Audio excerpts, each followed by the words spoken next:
Yes, Fully. Good evening, class. good evening. So today we are going to learn about system analysis and design. So first we are going to define some of the terms such as system, system analysis, and system design. So class, what do you understand by the term system?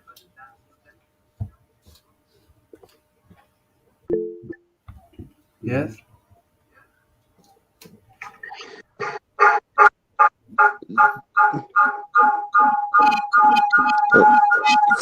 System Is an is an organized organized set of set of related components components designed designed to to fulfill fulfill certain purposes. certain purpose. Yes. So we can say that the system is an organized set of related components designed to fulfill certain purpose. Also, we can say a system is a set of items linked together to carry a given task in order to achieve one or more objectives.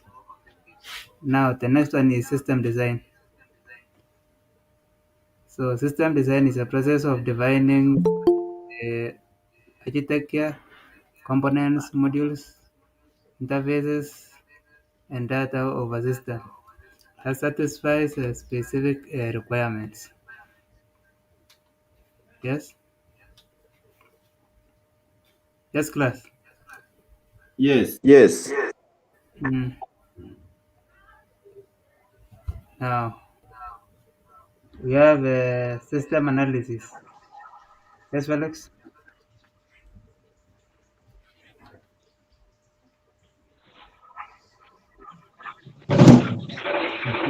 System analysis. It is the process of It is the studying process of studying a procedure a of business procedure to of identify business to its goals identify and its purpose, goals and and purpose, creating and systems creating and systems procedures that and improve procedures to improve the efficiency the efficiency of the of the system. Yes, that is nice. That is nice. So, these involve a So collective this involves a collective tasks, identifying problems, and decomposing a system into components for troubleshooting, development, or improvement purposes. Yes, that is all about the definition of terms. Now we have the constraints of a system. Now, what is a constraint class? It refers to the limitation and restriction that must be taken into consideration when designing and developing a system. Yes, good beauty. The yes, Yes, just continue. the constraints can come in various forms such as technical limitation, available resources, time performance requirement, security consideration, legal requirements, environment constraint, and user experience requirement. Yes, that is nice purity. Now, now we have the example of system constraints, whereby the first one is the technical constraint, where we can say this refers to the limitations created by the available hardware or software components. Technical constraints also include the compatibility of the devices or software. Yes. Now the next one is time constraint.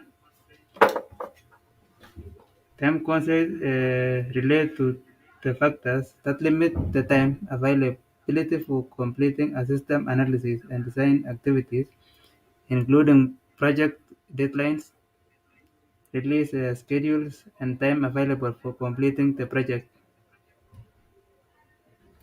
Now, what else can we say about these constraints? Examples?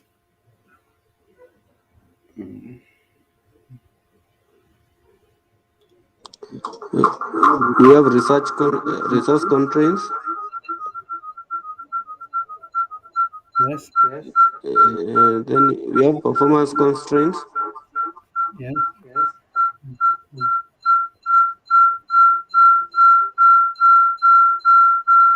Then we have security. security constraints. Yes. So for the resource constraints, we can say that it refers to the limitations that are imposed by the resources available for the system analysis and design process, such as budget, personnel, and the technology resources. For the, for the performance constraints, we can say that this refers to the limitations related to the performance of the system, such as speed, memory, and scalability requirements. For the security constraints, we can say that this refers to the limitation related to the security of the system, such as data, access, control requirements, and the need to comply with the legal and regulatory requirements. Now that we have learned the constraints, we are going to learn about, now we are going to see properties of a system identified. Now, this you can say in the system analysis and design, properties of a system can refer to various characteristics or attributes that describe the behavior or nature of a system. What are these examples of the properties of a system? We have We have structure, Yes. functionality, functionality, Yeah.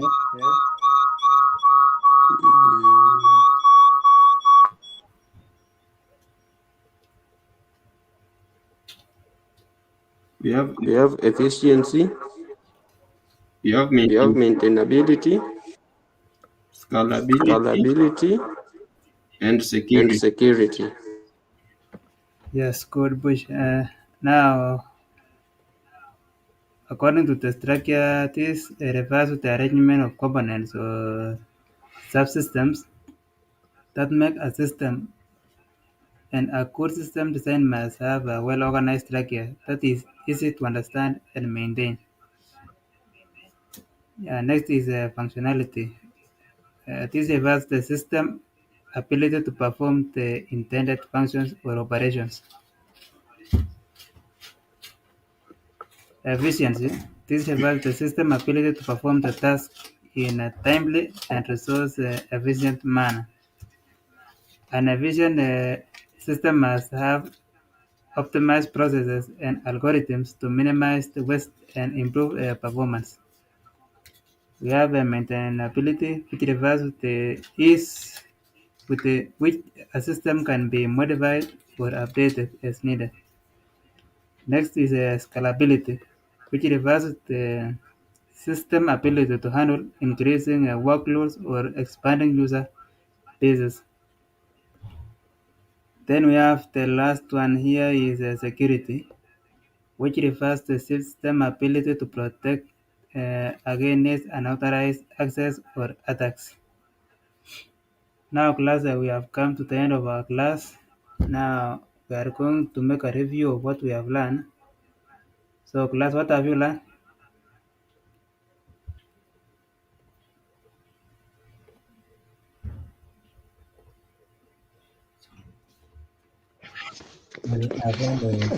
I've learned examples of constraints. Yes, One is a One is a technical, technical, we have time constraint, yes, we have resource constraints, we have resource constraints, performance, performance constraints. yes, good, Alex. Yes, what else have you learned, class? I've learned what a system is, Yes, that it's an organized set of related components mm-hmm. designed to fulfill a certain purpose. Okay. What else, class? Now I can see that you have gotten what we have learned today. Now this comes to the end of our lesson. Thank you for your time and have a nice evening. Thank you. Thank you. Nice evening.